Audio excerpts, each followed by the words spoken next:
course, to this 10 days course, that is Know Thyself, Balancing Mind, Body and Soul. A very warm welcome to all of you over here. Today our we are starting with our first module, and the title of that module is, I'm sorry. Well, the title of that module is Importance of Self-Knowledge, a Peek into Ancient Traditions. Yes,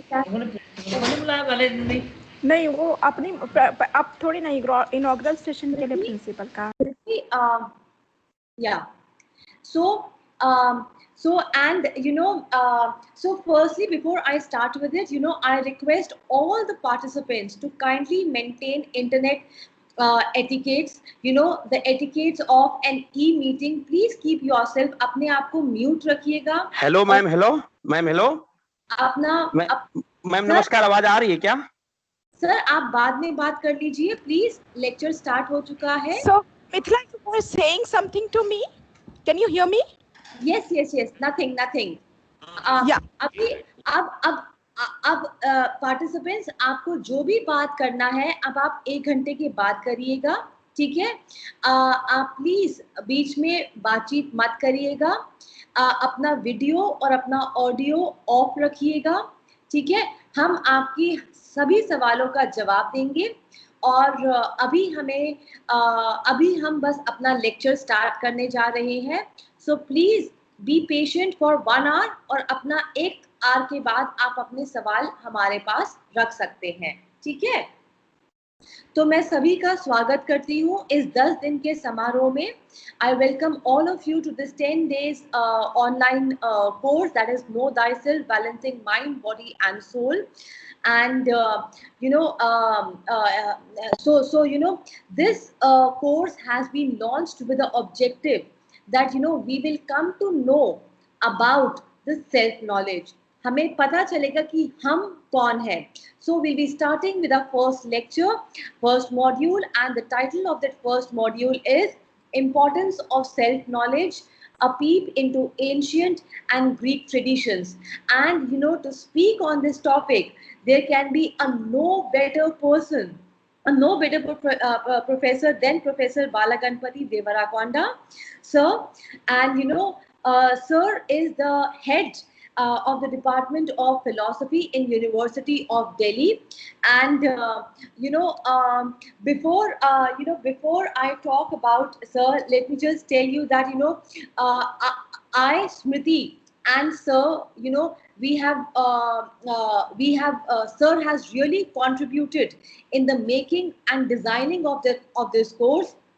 जहाँ जहाँ हमें मुश्किलें लगी, in fact he was the one who really encouraged us, who really stimulated us that you should go forward with the course because this is the need of the students right now.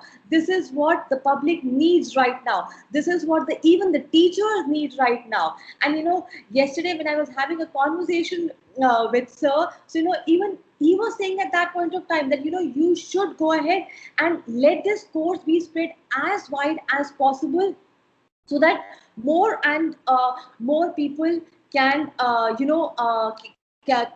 can join it. So I would like to thank on this public platform to Professor Balaganpati Devarakonda. Sir, thank you for encouraging us, and thank you for being a part of the making of this course. So presently sir is a professor and head Department of Philosophy in the University of Delhi. He has many publications in the areas of political philosophy and contemporary understanding of Indian philosophy. A few of his acclaimed publications include Hobbesian Philosophy Still Sways, 2011, Globalization, Multiculturalism and the International Order, Proceedings of the 8th International Congress of Social Philosophy, and Social and Political Philosophers of Modern Andhra, 2006. Sir also holds positions of relevance in multiple organizations and constituted bodies associated with academics and research. Sir is also the editor-in-chief of International Journal of Applied Ethics, and Sir has contributions to various other national and international journals and publications. He is also the member of committee constituted by UGC in 2018 for drafting learning outcomes based curriculum framework for philosophy, member Chancellor's nominee in Board of Management, Mohanlal Sukhadiya University, Udaipur, member in Research, Project Committee of Indian Council of Philosophical Research, governing body of Bhagini Nivedita College, and Chief Advisor for Please speak in and Hindi. Values. So I would now like to invite Sir for his speech. Yeah, I'm here. Yeah. Yes. Thank you so Thank much, you. sir. Thank you. Namaste. Thank you. Thank you, Dr. Mithila, for this kind introduction. Yeah, dear participants and friends, I understand that this is the first lecture of this course. So I don't know whether you already had an introduction to this course earlier, because yesterday we had a wonderful inaugural where Rajiv ji has given a wonderful exposition of the forms of self-knowledge, and it was really enlightening. And I'm so glad that an economist comes forward and speaks philosophy in the wonderful way. And he also tells us the way he is immersed in ancient Indian tradition. Having said this, okay, let me get into my own topic, because I understand that I have 1 hour time. So the theme that is given to me, or that I have chosen, is importance of self-knowledge in ancient Indian tradition as well as in ancient Greek tradition. Okay, so why did I choose this theme? The theme for today's discussion is very important in the sense that what I'm trying to establish here is, sorry, am I visible?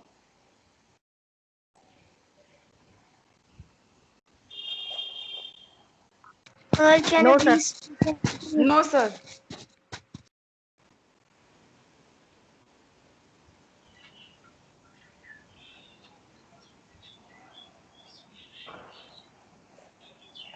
Yeah, actually this platform is new to me, so I am not able to acquaint myself with this. Bala sir, there is a button for sharing the screen downward. Yeah, no, I'm not trying to share, but I want to see the participants at least. So that is not visible anywhere. On the top right, there is a button where you can see the number of students which have joined or the total guest list. Yeah, the screen is completely black. So how do I, because as a teacher, it is very difficult to speak to a blank screen. Anyway, let me not bother about this. Okay, let me come back. Okay. Yeah, friends, the theme that I have chosen for today is how do, like, importance of self-knowledge. Okay, what do we mean by this? Let me begin with this. No, see, all of us are in, friends, I request all of you to please mute yourself, please, because unless you mute, if there is a lot of disturbance, it's very difficult for me to go further. So please cooperate so that I can continue. Okay, this is my sincere request to all of you, so that we can have a proper discussion. But, yeah, what I'm trying to say is this Sir, all of us in this. sir, I have one request to make, because we have lots of Hindi medium participants. So I want them to also understand your lecture. And we have, so if you please be in bilingual, so it would be convenient for the students, those who are from Hindi medium, because request is coming to speak in Hindi. A little bit. but we have again lots of pan India, so we won't be able to speak in complete Hindi. So you have to manage with us participants. Sorry, sir, for interrupting I on the think we line. need to respect sir who is giving this brief. Let us hear No, rather than. I know, I am doing that. Yeah, thank you, Smriti. Yeah, I understand that. See, the audience, it's a heterogeneous group that we have, and that's why I want to limit my philosophical this one as well. No, I'll limit it to the general audience.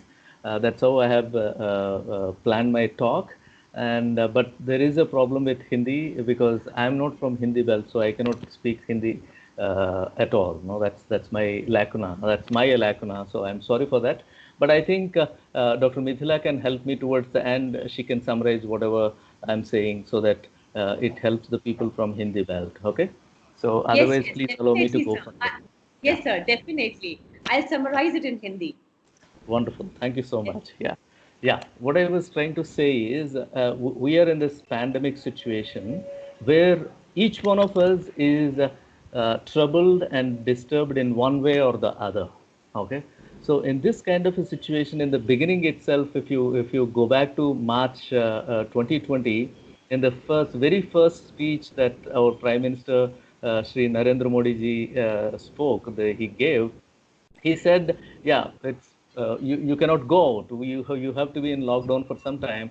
But being in the lockdown, you can do something very interesting. You get into your own self and try to go into your inner self. That's one of the very interesting things which is required now to the contemporary times, especially when the outside world is at least for some time suspended for us. It's not that the world is suspended. We have suspended the world for some time, and our interaction with the world is largely minimized. We were excessively involved with the external world so much, and now we are suddenly we were stopped from interacting with the external world with the similar kind of vigor. So in such kind of a situation, you definitely find a kind of gap and vacuum in your own self. So how do you manage this? Now, this requires that you stop for a while. Of course, there is a kind of suspension of the external world on your part with regard to the interactions that you are going to make with the world. In this kind of a situation, how should you manage your time, or how should you engage with yourself? No, your engagement with the external world is stopped. So what is left for you is engagement with the self, right? So how do you engage with yourself is very important. In this very regard, both Indian tradition, classical Indian tradition. What I mean by classical Indian tradition is, it's a even if we use this one phrase like classical Indian tradition, it's a huge one. It begins with Vedic times and then proceeds to Upanishadic, later Vedic times, and then it proceeds to epic times, and then philosophical knowledge, philosophical school, development of philosophical schools. So it's a huge time that we have to cover. So I don't want to get into that huge time. Basically, I want to limit myself to Upanishads and then to Yoga Vasistha. I hope most of you have heard this name of this text called Yoga Vasistha, which is a discussion between Rama and Vasistha. And then I'll try to tell you the parallels of this Upanishadic knowledge to ancient Greek times, and that is how I'll try to show that the self-knowledge is stressed by each of these traditions. At least two traditions I am talking about. Probably we can explore into more traditions like Chinese tradition. We can get into and also see whether their quest, is also begins with self-knowledge that we can verify and check. Okay, so for the time being, I'm only limiting myself to ancient Indian, which means Upanishadic tradition, and to Yoga Vasistha, and then to the Greek tradition where we talk about Socrates, Plato, and Aristotle. So that's my basic concern. I would be largely limiting myself to only Indian tradition. I would be giving only parallels of Western tradition, Greek tradition to some extent. This is what I thought I should do. But before I do that, each one of us, as I mentioned, if we have to get into our own selves and try to understand, because we have time now, okay? Otherwise, we are all busy beings, right? We would always say, I have no time. I have to go here, there, I have to finish this, that. So we were always engaged so excessively with the external world that we kept ourselves so busy, and we never gave time to ourselves to look into our own inner self. So now the world, you consider it a shapa, or you consider it a boon, okay? You got time for yourself. So how do you spend this time that you have got for yourself? Most of the people tend to say that no, I would spend this time for self improvement, right? How do you reach this self improvement? If you say you want to work out for your self improvement, how do you reach this self improvement? No, how do you do that? And self improvement definitely requires a kind of self understanding. Okay, only if you can understand yourself, you can think, you can identify certain areas which you want to improve. So self and improvement requires self understanding. And if you want to if you want to understand yourself, then what is it that you should do? You have to reflect. Self reflection is required. Unless you reflect on yourself, you can never be able to understand what you are. So self understanding definitely pushes us and makes us to look at or reflect upon ourselves. So what is required is self reflection. And if you want to reflect on yourself, what is it that is required? You have to be aware of yourself. You have to be aware of yourself. You should identify yourself. Is it that, what is this self that you're talking about? Is it the body? Is it the mind? Or is it something else that you're referring to? What do you mean by this self? Okay. So, such kind of awareness of the self is required so that you can reflect on it, so that you can understand it, so that you can improve on it. Okay. So if you want to go for any form of self improvement, then self understanding is required. And if you want to understand yourself, then self reflection is required. And if you want to reflect on yourself, then self awareness is required, self knowledge is required. That is where the question begins: who is this self? Who am I? Oh, so that is the beginning. And this beginning you would find both in classical Indian tradition, I mean Vedic tradition, as well as in ancient Greek tradition. And in both these traditions, knowing, no, if you want to say for example, most of the times we say, I want to know something, so then the question comes is, how do we know? When we pose such kind of questions like how do we know, they have an underlying subtext which is to be closely observed. I say, मुझे ज्ञान चाहिए, I want to know something. So then, what is it that you are asking here? Knowing the external world. Okay, I want to know the other external world. Other can be any of these objects of world that you have around you. Okay, or other can be your fellow beings that you have around you. The other can be the environment that you have around you. Okay, what are the components, various components that exist outside the world? So you want to have an access to them, you want to know them, you want to understand them, right? So basically, may I request our friend to mute? Kartik, Vaishnavi Gupta joined them. Sampana Chintaman Saha Please joined them. mute yourself. Nicola. Gaya, remind me. End and accept. Mithali, why don't you mute all of the participants by default? Make it as a team meeting point of view as a moderator. You can mute all of them. Unless you unmute, nobody can speak. Sir, you know that this is a challenge in this system. We got more than 3,600 registrations, and we have got MS Teams where we can accommodate everyone. We have been suggesting कि हम YouTube live जाया जाए, but हम वो नहीं कर रहे so that you people can interact. पर अब हमें लग रहा है because थोड़ा सा लोगों को तकलीफ हो रहा है अपने आप को म्यूट करने में और ऑडियो और वीडियो ऑफ करने में, तो हमें अब ये लग रहा है कि कल से हम live ही जाए, and we should stop the interaction, because I don't know, we thought that we are dealing with mature people, we thought we are dealing with disciplined people, but uh, आप सर हमारा भी समझिए, हम नहीं कर पा रहे हैं आप लोगों को म्यूट, सिस्टम में ये है ही नहीं. That's okay. That's okay. That's okay. No harsh feelings. All of us are friends here. That's okay. Slowly, people will understand. Since this is the first session, they are not able to control themselves. But I'm very sure things would improve as the days go by.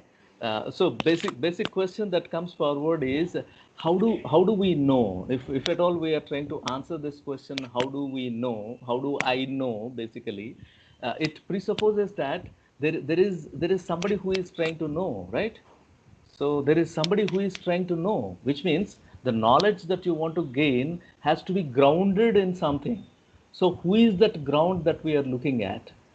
So it is like the search. When we say I want to know, what we are underlyingly also trying to say, or to we have to look for, is who is the knower of this knowing process that we are talking about.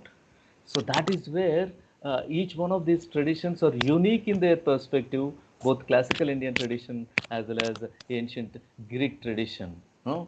So that's where again I'm saying, like once you say I want to know something, then you are underlyingly presuming that there is a knower and there is a ground of knowing, and you have to know that knower first so that you can understand whatever you are trying to know in a better way. Okay, so this is the process that is involved in the question of knowing oneself. Okay, knowing thyself, that's how it is termed, this course is termed. Of course, we have mentioned clearly saying that in the subtitle of the course, body, mind, and soul. No? Each one of us as individual human being, if we try to understand, look into ourselves and try to understand, we understand that we have a biological self. Okay, so biology is there, and along with the biology, we also have psychology, psychic portion of the individual, and along with the psychic part, some of us would definitely agree that we have a spiritual aspect as well. And along with the spiritual aspect, we have to understand that there is an overarching cosmic aspect into which all of us are involved. Okay, if you look at classical Indian, especially Vedic tradition, you would find all these four aspects clearly demarcated and explained in a wonderful way. Okay, so individual constitutes of uh, both biological, psychological, spiritual, and cosmic as well. That is how, if you look at Vedic tradition in Vedas, it is stated, especially in Rig Veda, it is clearly stated that something that controls the world is called Rita. No, Rita is the cosmic order. Cosmic order is the one which is very important, and individual has to manage or develop his own life, or individual would derive the meaning of his life by putting his life in consonance with the cosmic order, which is Rita, which is called Rita. So that is how cosmic order was given the supreme importance in the life of the individual. Later on, we have, in fact, I would say, people should excuse me for this.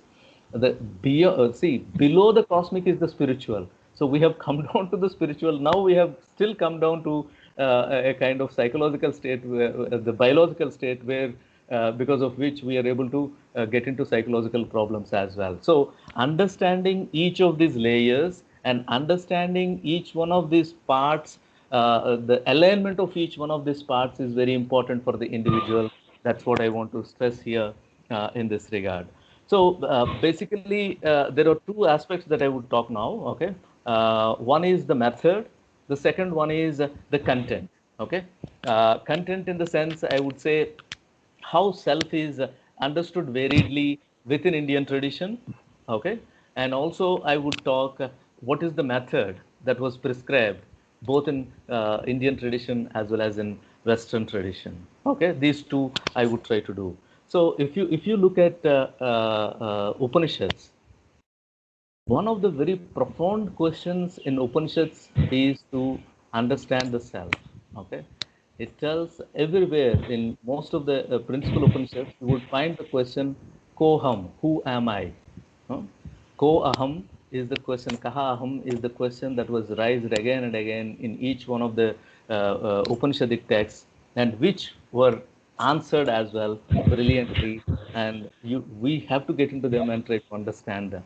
Okay, and very interesting kind of question that you come across is along with this koham, something that is also asked is uh, by knowing which I can know everything.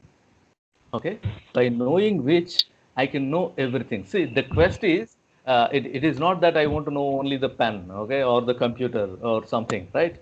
So such kind of questions were not posed in Vedic texts.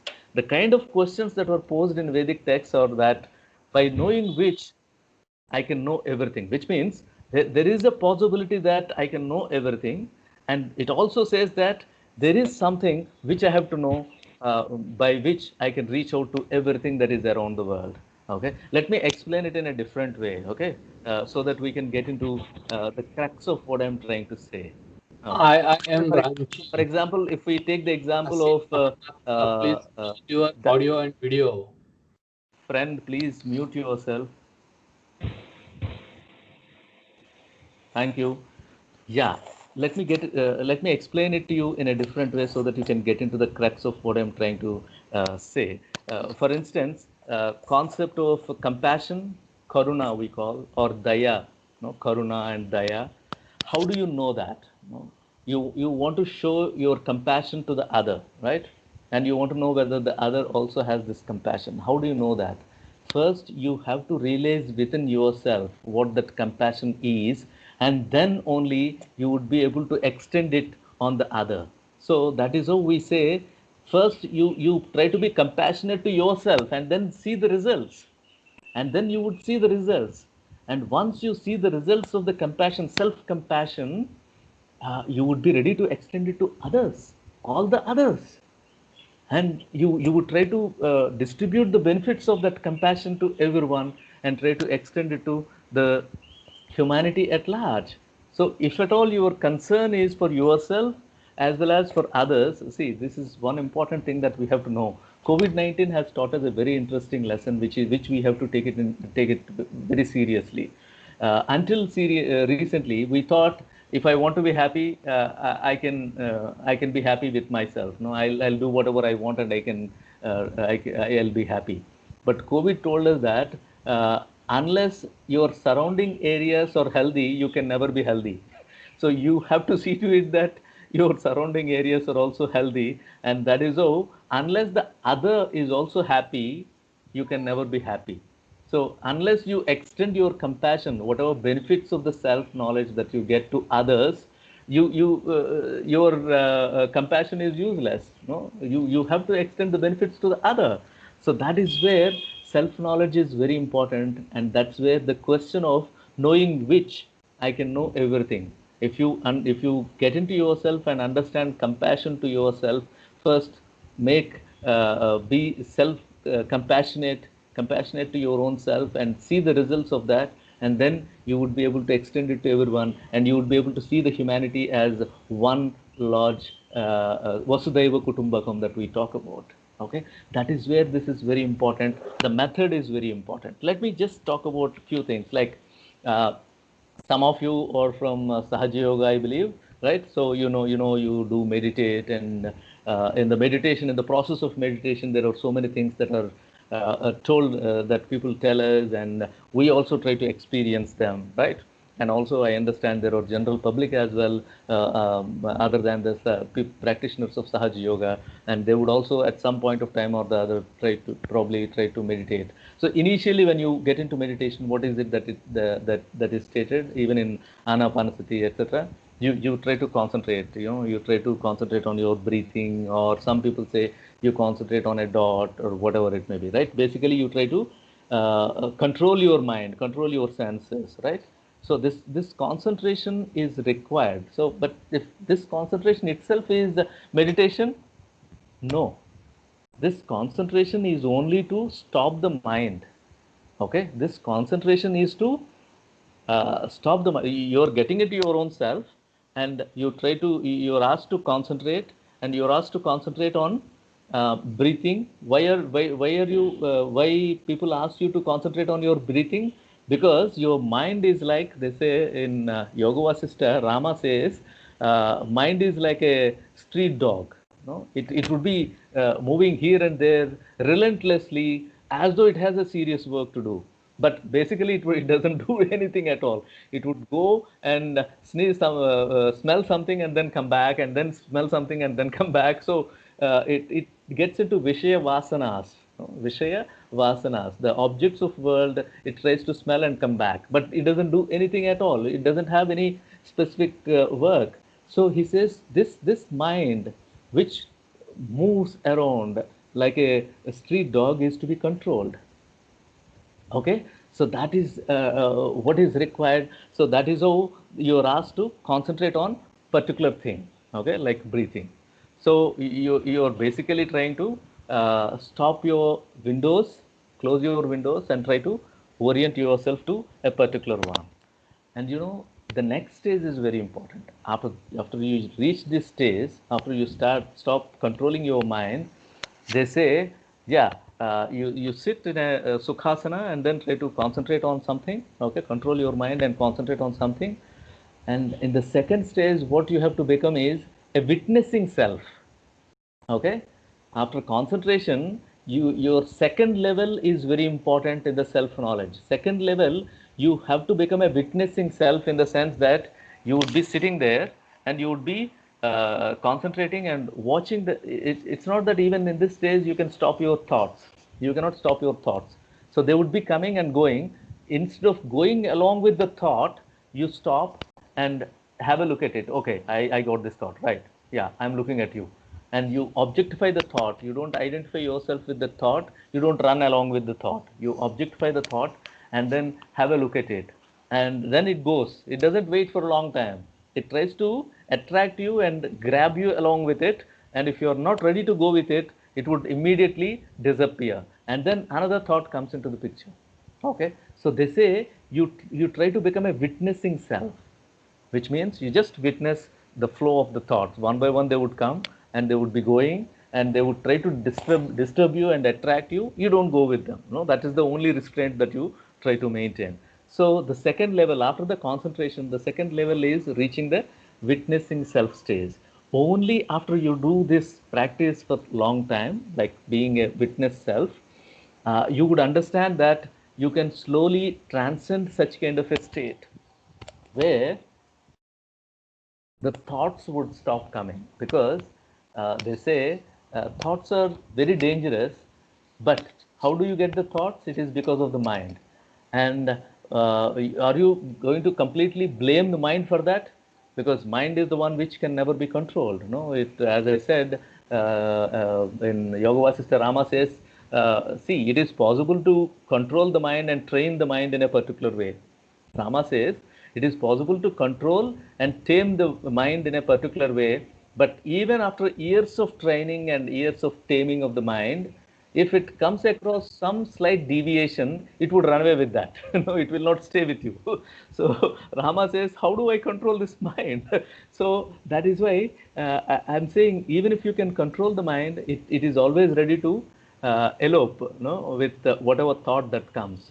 So that is where, after becoming a witness self for a long time, okay, you would get a chance and you would be training yourself in transcending that witness state and trying to reach out to your own inner true self. Okay, this is the methodology that is prescribed, whether you take whatever yoga school that you get into. Samadhi part is basically rooted in this kind of a training, practical training, which is very important to reach. And again, here, once you try to understand, once you transcend your own witness self, what is it that you gain? You gain the knowledge of your unity with the universe. You gain the knowledge of your own inner unity with the whole world, with all the beings.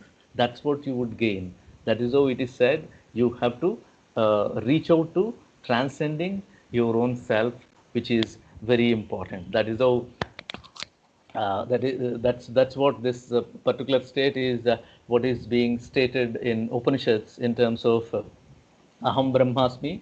That's then you realize that you are the Brahman, which is a part of Yajurveda, Brihadaranyaka Upanishad, or you would find Prajnanam Brahma, which means I am the consciousness, pure consciousness, which is there in Rigveda of Aitareya Upanishad, or you may call it I am Atman Brahman. This Atma, this pure consciousness is the absolute Brahman, okay, which is there in Atharvaveda's Mandukya Upanishad, or Tattvamasi. This is a popular quote some of you might have heard. Tattvamasi, which means I am that, which is a part of Samaveda in Chandogya Upanishad. So all the Upanishads basically try to ask us to reach that stage of self-knowledge, which is very important and which leads us to the true knowledge of the self. And you come to this, the same kind of methodology that we see, different kind of methodology, slightly different kind of methodology that we see in ancient Greek tradition. In ancient Greek tradition, if you look at it, Socrates is a wonderful scholar. I sincerely request all of you to read Plato's Dialogues. Plato's Dialogues exhibit the scholarship, the depth of understanding of Socrates, and in fact, you should consider him to be a rishi, Vedic rishi. I give such a big respect to the thought of Socrates. He begins with the statement that know thyself. You try to know yourself. Unless you know yourself, you cannot talk about anything at all. Okay, you loudly proclaim saying that I know this, I know that, but it is all useless unless you begin with the self knowledge and unless you know your own self. So, but he says, yeah, how do you know this? How do you know yourself? He says, I have attempted to know myself, and at the end, it is called Socratic ignorance. At the end, he says, I came to know that I don't know anything at all. Okay, that is called Socratic ignorance. After trying to know oneself, and after getting into oneself and trying to know what is it that he knows about himself, he says, at the end, I understood that I know nothing. Okay, all my knowledge that I assume to be having is not there at all, right? So this Socratic ignorance is very insightful to all of us, which is very important. And then other important point that he makes is something that works really well as a method for us, because at this stage I am talking about the method of knowing oneself. Okay, so the method of knowing oneself. Yeah, friends, may I request all of you to mute your video as well.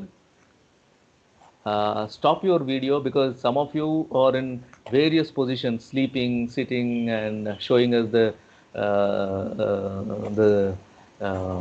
top of your room. So please mute, stop your videos, okay, so that it won't look nice, because you are being telecasted all over the world. It is being recorded, and it would be there for a long time for the people to watch. So please, okay. This is for your own sake. I'm suggesting this. आप सबसे अनुरोध है कि आप अपना video of कर लीजिए। दोस्तों, हम सबको थोड़े बहुत एटिकेट्स रखने हैं इस सेमिनार में। आप प्लीज अपना वीडियो, मनीषा कसाना, आप प्लीज अपना वीडियो ऑफ कर लीजिए। Thank you. Yeah, what I'm saying is the second important aspect that we have to learn from Socrates is, he says, unexamined life is not worth living. No, we lead our life, and so far, like, we were so busy with our engagements with the world, with the people. So now we have got a chance. Okay, sometime back, if somebody says unexamined life is not worth living, and you have to examine your life at every step, every point, you would have said, no, that's not possible, I am so busy. But now COVID-19 has given you a chance to examine your life. You know one thing, this is not something that is new to the normal. This is new to the present contemporary world. If you are working somewhere, you are asked to give self-assessment, right? You are asked to give self-assessment report. What is this self-assessment report? It is examination of whatever works that you have done, but it is self-examination of whatever you have done. Okay, that's what exactly what Socrates was stressing when he said unexamined life is not worth living. Okay, based on this particular statement, I'm just trying to be provocative, so please pardon me for this. Based on this particular statement, one of the utilitarian philosophers later on says, because Socrates lived a very disturbed life, because he was always trying to engage with the people and distribute knowledge to him, knowledge to them, and finally he was charged for corruption of the youth, and then he was asked to take poison, and he happily drank poison without bothering about his own life. Right? That's the kind of different kind of life that we in the contemporary times cannot even imagine. Right? So based on that, one of the utilitarian philosophers says it is better to be Socrates dissatisfied than a pig satisfied. No, it is such a harsh one which hits our minds. No, he says, see, Socrates said you have to examine your life. And if you are not examining your life, and if you think that you are happy with whatever you have without examining your life, see, after examining your life, if you are happy about your life, then it is fine. But without examining your life, if you think that you are happy with your life, then it is like this statement is very important for us in the sense that it is better to be Socrates dissatisfied. He has a continuous quest for self knowledge, improvement, and whatever that we are aspiring for. At least we say that we are aspiring for. And he says, unless you have such kind of a life, it is better even if you are dissatisfied. That's not a problem. But if you think that you are satisfied, then it is a problem. Without examining your life, then he says it is better to be Socrates dissatisfied than pig satisfied. So such kind of strong words were used in philosophical tradition to make ourselves become alert towards our own life. So that this stresses this methodology that is I have mentioned so far stresses the importance of going for self knowledge. Okay, so that's how self knowledge, the method that was prescribed in both the traditions, is very important. If you look at like Mondaka Upanishad talks about what is this knowledge that we are referring to. And it says Mondaka Upanishad is very important Upanishad, and whenever you get a chance, I know it's difficult to some of us think that it is difficult to get into this Vedic knowledge and try to understand them, but it is not that a difficult task. You can now we have translations of everything, every aspect of Vedic knowledge. You can have an English book in your hand at any point of time and read them, and also they were translated into your own regional language, our own regional languages, and we can always have access. We have access to them. So this Mundaka Upanishad uh, arises this question like, what is this knowledge that we are talking about? And the answer is the knowledge is of two kinds: the empirical kind of knowledge and the paravidya and aparavidya, the lower and the higher kind of knowledge. And the lower kind of knowledge is the empirical knowledge that we talk about, and higher kind of knowledge is the knowledge which is imperishable. No, it doesn't get extinguished. See, for example, we talk about we now keep talking about scientific knowledge to be absolute, right? How absolute it is. For example, initially people thought Earth is flat. Then we have understood later on that no, Earth is not flat, but it is spherical, right? So that is how the scientific knowledge was also at time and again it was attacked and rejected and corrected. Any field of knowledge, empirical knowledge, I'm not trying to blame science for that, no, because there is a continuous improvement and progress in scientific knowledge, which is very important to तुला each one of us, and समजलं that's की what me made our काहीच life. नाही पटवलं की नाही समजलं? तुला समजलं की मी काहीच नाही पटवलं की नाही समजलं?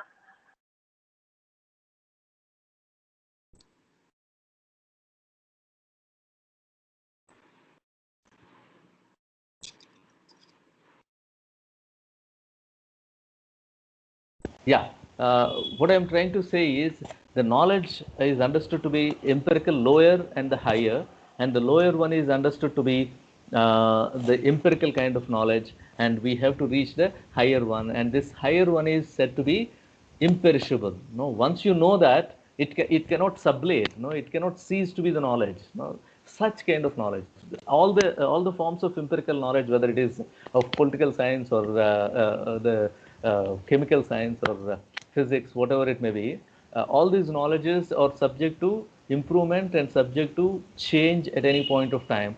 But the Mundaka Upanishad talks about such kind of knowledge, knowing which you cannot, you would know everything, and knowing which you will something that doesn't get sublated later on. No, imperishable kind of knowledge, which is very important. That's what it tries to talk about. As I mentioned before, like in Mundaka Upanishad, we find this statement that kasminnu bhagavo vijnat sarvamidam vijnatam bhavati iti. By knowing what, everything else would be known to me. No, such a wonderful question. Like you don't find such kind of a quest anywhere in other traditions, right? So, and again, it asks like, what is the kind of truth that we are looking at? What is the kind of knowledge that we are looking at? It tries to explain, saying that which, okay, is adresyam, agrahyam, agotram, avarnam, achakshuhu, srautram, tadapani okay, which means something that cannot be seen, something that cannot be touched or that cannot be grasped completely, something that is not born, something that has no qualities, something that doesn't have eyes and legs and hands. So such kind of eternal knowledge is the one which is required, it says. So that's, in fact, that's not outside. Again, when it comes to the answer, they say such kind of knowledge is not outside you. It is inside you, they say, right? So that is how the importance of knowledge, self-knowledge, is stressed in Indian tradition. There is just one more statement with regard to Chandogya Upanishad that makes, which is very important to each one of us. It says, see, we sometimes tend to understand that the world is full of problems and world is filled with suffering, etc. Right? It says, Tarati Sokam Atmavid. If you want to Tarati Sokam, if you want to overcome the sorrow or suffering that you think that you are into, then what is required is Atmavid. You know yourself. Only then you can overcome whatever problems that you are thinking you have, right? Because Indian tradition believes that's how even in Bhagavad Gita we hear this sloka which talks about Shraddhavan labhate jnanam. Only the devoted person would get the jnanam, no, the knowledge. And tatpara samyatendriya. Jnanam labdha param santim. How do you get the peace? You get the peace only, yeah, you get the peace only when you get the knowledge. So each one of us, all of us, definitely look for peace of mind and peace, inner peace as well as outer peace. And if you want to reach that, what is required is knowledge. And knowledge of what? Knowledge of your own self. So that is how the knowledge of the self is stressed so much in Indian tradition as well as in Western tradition. So now, how is this knowledge explained in various tradition, in Vedic tradition? See, when it comes to the self, it is understood to be some of the even in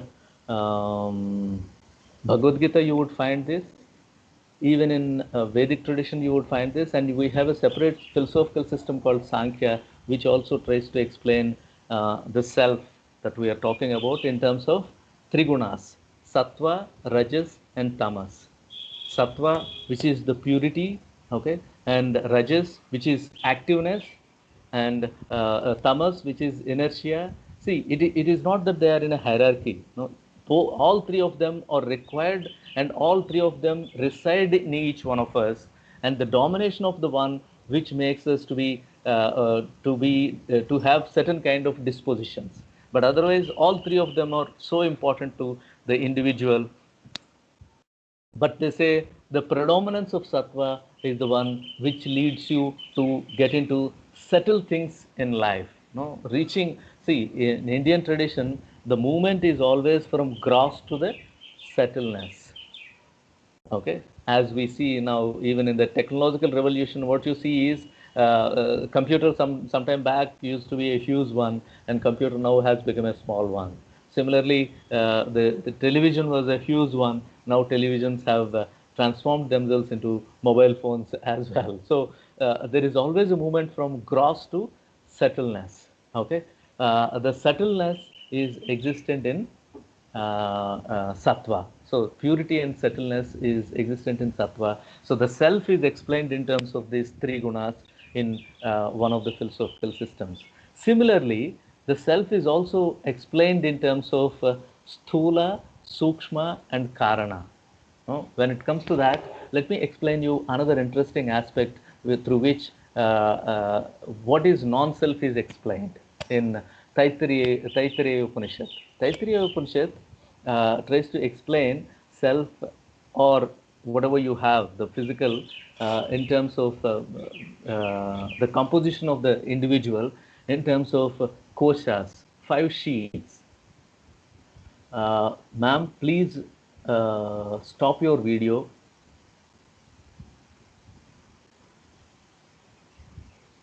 Yeah, anyway, 5 sheets that it talks about, Annamaya, Manomaya, Pranamaya, Manomaya, Vijnanamaya, and Anandamaya. Now, these are the 5 sheets that are existent within the individual, each individual that we have.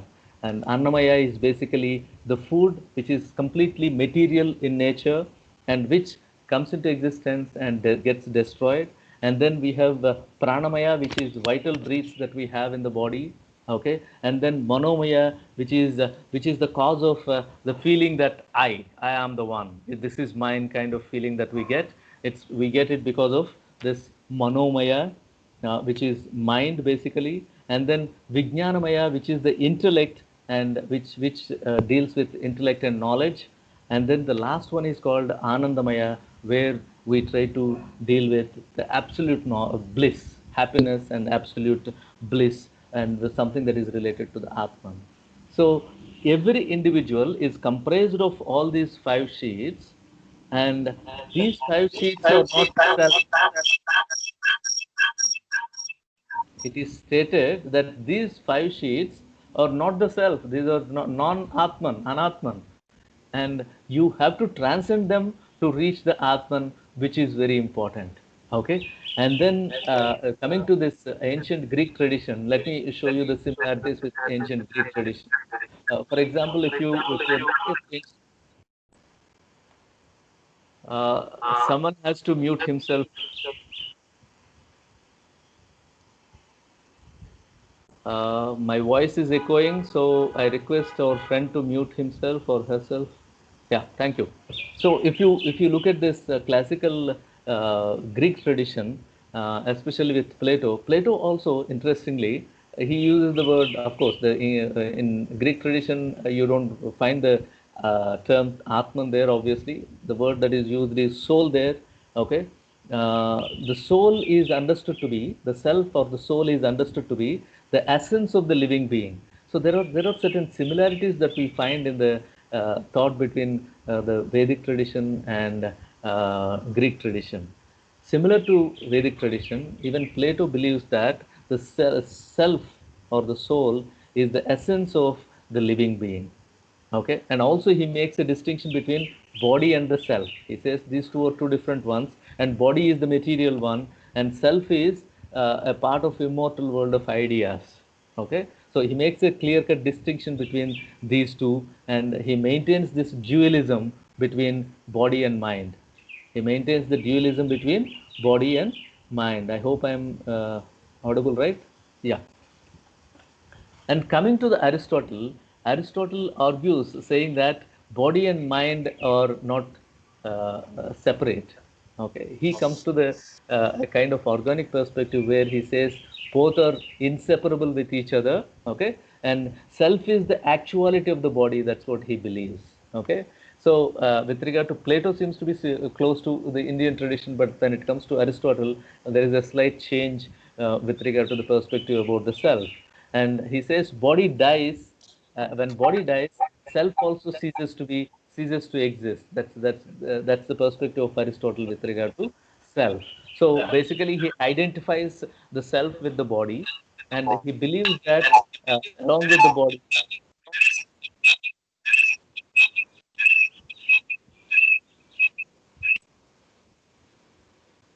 Yeah, along with the body, the self also dies. There are three important parts of the self that Aristotle talks about. They are vegetative state, sensitive state, and rational state. Okay, so vegetative state is like Annamaya Kosha that we spoke in Taittiriya Upanishad, and sensitive state is something that deals with mobility and the sensations of the individuals, and rational state is something that deals with thought and reflection, which is like Vijnanamaya Kosha of Indian tradition. So there are certain kind of parallels that we can see between these traditions. And the way, in fact, there is one more point that I want to make, but I think I don't have much time. So let me try to conclude. No, see, basically, my aim here in this brief presentation is to help you to understand that uh, if you are trying to address any concern with regard to yourself, whether it is related to the external world that is around you, or whether it is related to your own relational world with which you try to keep with the other human beings and other people around you, what is very important for each one of us is to first stop yourself and look at yourself and reflect on what you are, so that this helps you to improve your relations with the other, improve your understanding of the self. Improving the understanding of the self will improve your relations with the other. So this is where self knowledge has a significant place in the life of the individuals, whether it belongs to the classical time or modern time or the contemporary times. This is very important. Okay. The second important thing that I am trying to that I try to place before you is that there are parallels between classical Indian tradition as well as classical Greek tradition with regard to the method of self knowledge and with regard to the conception of the self as well. Okay, that's what I try to do. And the third important aspect that we have to make note of is uh, we as individuals have certain components within us, whether it is understood in terms of trigunas, sattva, rajas, and tamas, or understood in terms of five sheets like Annamaya, Pranamaya, Manomaya, Vijnanamaya, Anandamaya, or whether it is understood in terms of something else as well. These components, for example, we do talk about Sukshma Sarira, Sthula Sarira, and Karana Sarira, and sometimes we do talk about connotative and affective and cognitive. So whatever it may be, we understand that we are composed of certain things, right? Certain elements, certain parts. That's how we try to look at ourselves. If that is the case, again, there is a unity which works behind each one of them. But before we get into that unity, as I was saying, in the process of the methodology that we follow, we try to go from diversity to the unity, and unity to witnessness, and witness self to the transcendence. This is the movement of methodology that is required. But what is required when you look at the individual aspects of yourself is a kind of working towards a kind of alignment. Okay, self knowledge is required so that we can align ourselves, align each one of our body parts. Some of you who have a four-wheeler, you understand, even two-wheeler, you understand that when you take your vehicle for servicing, they say we want to do the wheel alignment. What do they mean by that? No, alignment means there are various parts, and it's not that all the parts are similar kind of ones. There are various parts, and these parts are to be in alignment with each other. For example, the body, human body is the best example, and you have different parts, but no one part would come on the way to the next other part. Okay, When you're moving, when you're doing something with your right hand, your left hand will not come in conflict with that, because there is an absolute perfect alignment of the body that with which it was made. Similarly, similar kind of alignment, consciously, we have to bring in whatever parts that we think we have, whether it is cognitive, or affective, whether it is sattva, rajas, or tamas, whether it is annamaya, pranamaya, manomaya, vijnanamaya, or anandamaya. So you have to make a conscious attempt initially to align them, and that's what really leads you to a kind of happy state of life, and that's what is each one of our goal. So what is the goal of each one of us? Like we understand that we want happy life, we want a right kind of life, and also we want a good life. Good. So what is this good life, happy life, and right kind of life? That we will understand only with the kind of self knowledge that is required for each one of us. Okay, so thank you so much for your patience, and I really appreciate the efforts of Dr. Mithila and Ms. Smriti for their efforts in creating this platform and also giving me this wonderful opportunity. Though they told me that they have mentioned saying that I have done a lot for this project, but basically I only have done a very little bit of support that I can give, but they are the ones who are in the forefront and who have done all the labor. So thank you so much to Mithila and Smriti, and to all of you as well. Yeah.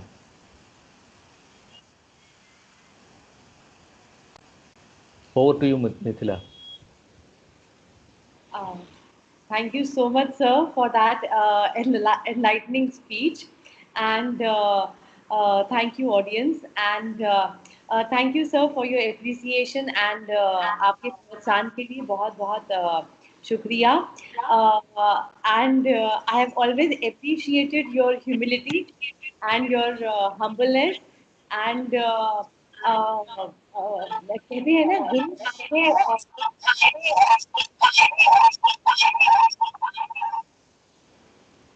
आप please अपना audio और video of कर दीजिए. दोस्तों, हम सभी बहुत ही mature लोग हैं. थोड़ा बहुत अगर हम एक दूसरे का सहयोग देंगे तो हम बहुत आगे निकल सकते हैं और इस सेमिनार को हम एक सफल सेमिनार बना सकते हैं. Thank you so much.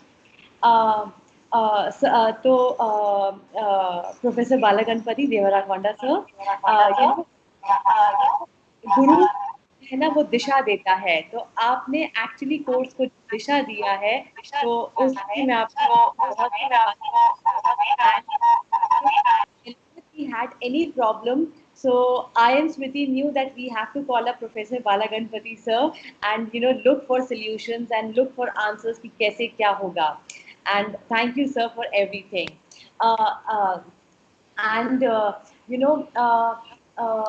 so I will now summarize what's अपनी हिंदी भाषी दोस्तों के लिए मैं प्रोफेसर बालागणपति सर का स्पीच को समराइज करना चाहती हूँ और संक्षिप्त में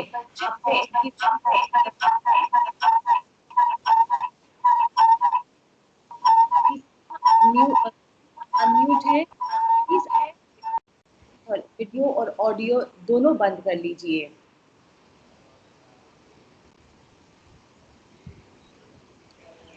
सर का बहुत ही प्रकाशित, बहुत ही एनलाइटनिंग स्पीच सर ने दिया है. और सर ने actually he has kick started and he has sir has set the stage for the next for the next 7 days event, for the next 7 days event which will be happening over here. So sir has basically emphasized on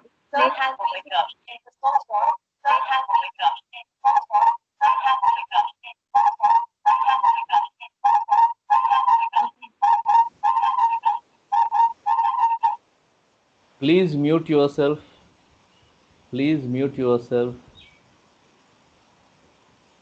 actually दोस्तों, हमने आपके लिए ही इसको meeting platform पे रखा हुआ था, पर हमें लग रहा है कि कल से हम स्ट्रीमिंग अब भी कल करेंगे। से हम टीम स्ट्रीम पर चले जाएंगे हम। हाँ, अब क्योंकि इतना हाँ हाँ बोलने हाँ के बावजूद भी अगर हम हमारी टीम को समझ आ गया है कि स्ट्रीमिंग ही एक ऑप्शन है, और उसमें ना आप वीडियोस ऑन कर पाएंगे, ना आप बातचीत कर पाएंगे, और आपकी कोई भी क्वेरीज होंगी आप हमें ईमेल करेंगे, उन क्वेरीज को हम अपने स्पीकर तक पहुंचाएंगे।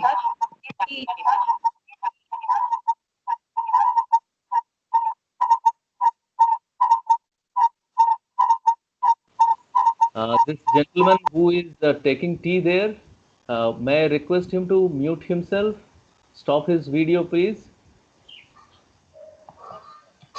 It's only because of you, everybody else is getting disturbed. Please cooperate.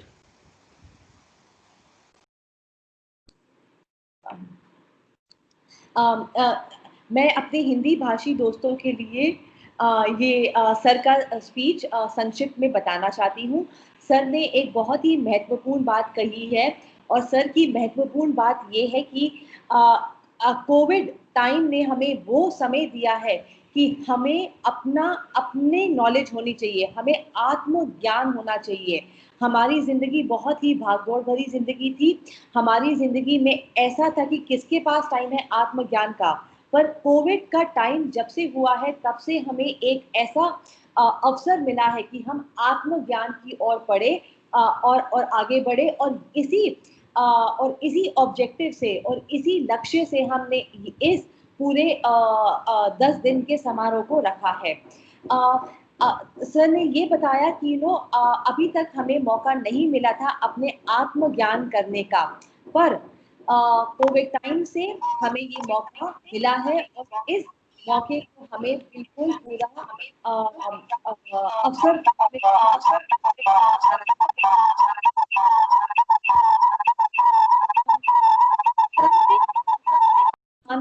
Sir ने एक्चुअली पैरेलल बताया है प्राचीन भारतीय सिद्धांत का, which is classical Indian tradition का और क्लासिकल ग्रीक ट्रेडिशन का।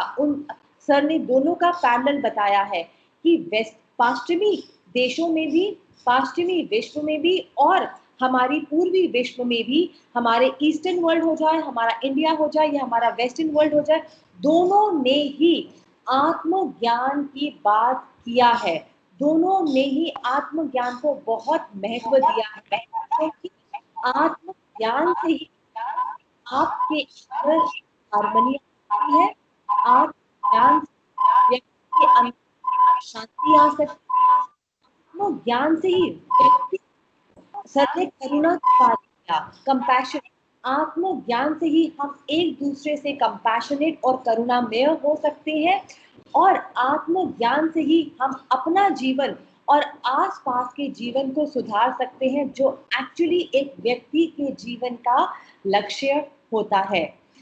हमारे प्राचीन भारतीय सिद्धांत में सर ने बात किया वैदिक काल का और उपनिषद काल की उन्होंने बात किया है, और उन्होंने ये कहा है कि हम लोग आत्मज्ञान करें तो कैसे करें। आत्मज्ञान करने के लिए सबसे पहले हमें अपना आत्म विश्लेषण करना होता है, हमें अपने आप को एनालाइज करना होता है, ठीक है। तो जब हम अपने आप को एनालाइज करते हैं कि हमें चाहिए क्या, तो हम बढ़ते हैं सेल्फ इम्प्रूवमेंट की ओर, ठीक है। हमें अपने आप को इम्प्रूव करना होता है। इम्प्रूवमेंट से हम बढ़ते हैं अंडरस्टैंडिंग की ओर, हम अपने आप को अंडरस्टैंड करते हैं, और अंडरस्टैंडिंग से हम बढ़ते हैं रिफ्लेक्शन की ओर, कि जहाँ पर हमें ये ज्ञात होता है हमारी पहचान हमसे होती है, और उस स्तर पर हम अपने आप से मिलते हैं। और ये दोनों और ये सभी बातें भारत में भी, भारतीय सिद्धांत में भी और ग्रीक सिद्धांत में भी ये बातें कही गई हैं। और जब व्यक्ति अपने आप से मिलता है, तो व्यक्ति जब वह अपने आप से मिलता है, तो वह फिर कॉस्मिक ऑर्डर, वह ब्रह्मांड के साथ जुड़ जाता है, और जब वह ब्रह्मांड के साथ जुड़ जाता है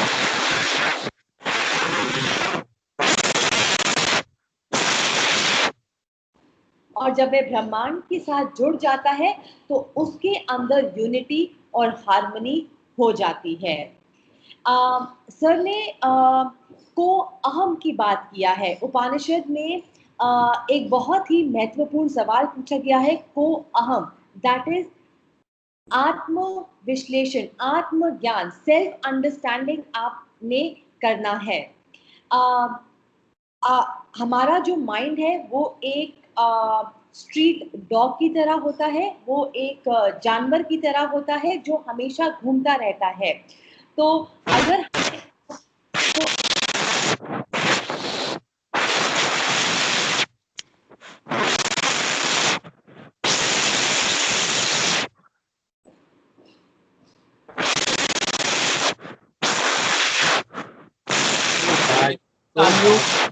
Can you please mute everyone?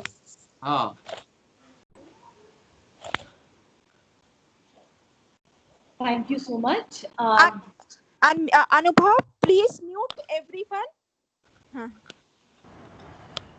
Not just muting, whoever has control, if somebody is not muting himself, he should remove him immediately. Yes, actually He should problem not is this, wait. sir. Today we are recording and like control is, otherwise I would have removed many people by now, you know. So but in recording we cannot disturb the recording, that's why this problem is happening. Anubhav, please remove everyone, those who are unmuting themselves. I don't want any hello ma'am, disturbance. नमस्कार। Hello, And I'm going to check all the आपकी recordings. बात हम जरूर सुनेंगे sir. Ma'am बिल्कुल आप लोग की आवाज ही नहीं आ रही, बिल्कुल। मैं 1 घंटे से 1.5 घंटे से कान के पास लगाया, मैं बिल्कुल आवाज ही नहीं आ रही कुछ भी। आपके नेटवर्क में प्रॉब्लम है, आपके अपने नेटवर्क में प्रॉब्लम है। या कंटिन्यू मिथिला। हमारा सर आपकी बात हम सुनेंगे, आप please.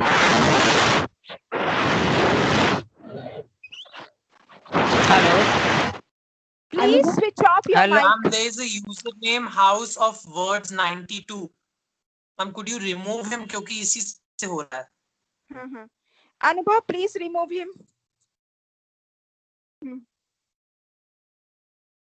Yeah, Mithila continue. Sir ने बात किया है कि हमारा जो दिमाग है वह एक जंगली एक स्ट्रीट डॉग की तरह है, वह एक जानवर की तरह है जो घूमता रहता है और उसको संतुलन में लाना बहुत महत्वपूर्ण है। यहाँ पे 3 स्टेजेस की बात किया है। जब आप दिमाग को संतुलन में ले आते हैं, जब आप दिमाग को कंट्रोल कर लेते हैं, तो पहला जो स्टेज होता है वो आपका कंसंट्रेशन का होता है, तो आपका कंसंट्रेशन बढ़ता है। दूसरा जो आपका स्टेज आता है, जब आपका थॉट्स पर संतुलन होने लग जाता है, कंट्रोल होने लग जाता है, तो दूसरा जो आपका स्तर आता है, दूसरा जो आपका स्टेज आता है वो आता है विटनेस स्टेज। ठीक है, वो आता है आपका विटनेस स्टेज। विटनेस स्टेज का मतलब ये होता है साक्षी भाव से आपके आसपास जो भी हो रहा है आप बस उसको एक विटनेस कर रहे हैं, आप सिर्फ उसको साक्षी भाव से देख रहे हैं, आप सिर्फ उसका देख रहे हैं, पर कोई भी क्रिया या प्रतिक्रिया उसके ऊपर नहीं कर रहे हैं। ठीक है, और विटनेस स्टेज के बाद सर ने जो बात किया है, वो जो नेक्स्ट स्टेज आता है कि हम अपने आप को ही ट्रांसेंड कर देते हैं और हमारा जो मिलन है, हमारा जो यूनिटी है, हमारी जो एकता है, फिर वो यूनिवर्स के साथ हो जाती है और हम ब्रह्मांड का एक अंग बन जाते हैं। ठीक है, तो ये सर ने बहुत ही महत्वपूर्ण और बहुत ही सुंदर शब्दों में उन्होंने कहा है, पर उन्होंने यहाँ पे एक और बात कही है कि हम चाहे अपने दिमाग को ट्रेन कर ले, चाहे हम अपने दिमाग का प्रशिक्षण कर ले, पर फिर भी बहुत बार ऐसा होता है कि माइंड के ट्रेनिंग के बावजूद भी हम डिस्ट्रैक्ट हो जाते हैं, हमारा डिविएशन हो जाता है। ठीक है, क्योंकि थॉट्स हमें डिविएट कर देते हैं। तो इसी के लिए ही ये हमने पूरा समारोह रखा है कि हमें ये सिखाया जाएगा कि अपने विचारों पर संतुलन कैसे लाना है। 1-2 बातें मैं और कहूंगी जो सर ने बहुत ही खूबसूरती से यहाँ पे पेश किया है। उन्होंने ग्रीक ट्रेडिशन में सोक्रेटिस, प्लेटो के डायलॉग्स, की बात किया है और उन्होंने यही कहा है कि प्लेटो भी हमारे वैदिक ऋषि की तरह थे। और ये जो नो दायसेल्फ है, इसका नाम सोक्रेटिस ने दिया है, ठीक है। और सोक्रेटिस ने खुद कहा है, सोक्रेट्स ने खुद कहा है, सोक्रेटिस हिंदी, सुकरात हिंदी में कहा जाता है, सोक्रेट्स ने खुद कहा है, देखिए आप अपने आप को पहचानिए, ठीक है। तो वह इसी चीज में लगे रहे, पर अंत में उन्होंने ये कहा कि मैं इस खोज में लगा रहा, बट इन द एंड, अंत में मुझे कुछ भी मालूम नहीं है। प्लेटो ने एक और चीज कही थी, an unexamined life is not worth living. अगर आप अपनी जिंदगी का, अगर आप आत्मज्ञान नहीं कर सकते, तो वो जो जीवन है, वो मनुष्य जीवन जो हमें इतनी मुश्किल से मिला है, वो जीवन हमारे लिए व्यर्थ हो जाता है।